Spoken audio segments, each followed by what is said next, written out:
16 Pro Max berapa dah?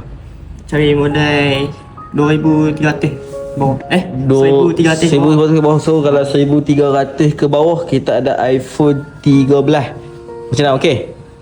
Boleh? Boleh lah. So kalau iPhone 13 nak berapa gig? Ada 128, 256 dengan 512.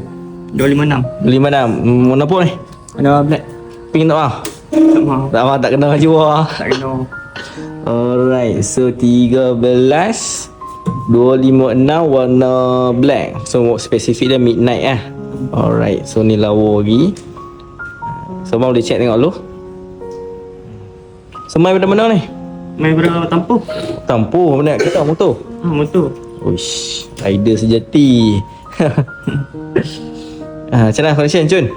Cun. Cun lah. So kalau Cun kalau jadi ni, Jadi so nanti kita siap pasang casing, tempered glass, transfer data nak buat sekali? Buat sekali lah. Alright, so nanti kita settle, kita main sini boleh Alright, so ni iPhone 13 256 warna midnight, betul tak? Betul. Alright, so yang ni kita dah buat, kita dah pasang tempered glass, casing, transfer data pun tengah jalan sekarang. So dalam masa 1 jam, so abang boleh guna phone dah. So kena tahan sat tak apa dah. Alright bang, so ini semua dah settle. Ni abang nak bayar pakai apa? Pakai QR. QR. Okay, so nanti bayar kita, payment kita settle nanti. So abang tahu kedai kita pada mana ni? Main TikTok.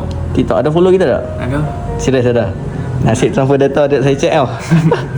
Tak apalah, kita percaya aja. So kalau sebab abang ada follow kita ada extra free gift sikit lah. So kalau boleh tengok dekat sini, so kita ada bagi storage box, bag, fan, so dengan semua ni lah.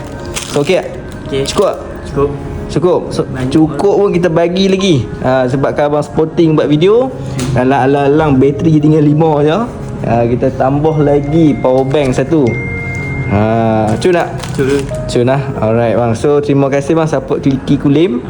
So kalau ada kawan-kawan nak beli, ajak main sini lah. Cun lah. Cun. Ada apa komen nak bagi tak? Tidak. Allah, tak ada. Apa-apa bang? Terima kasih. Sama-sama. Klik-klik na iPhone cari Kliki.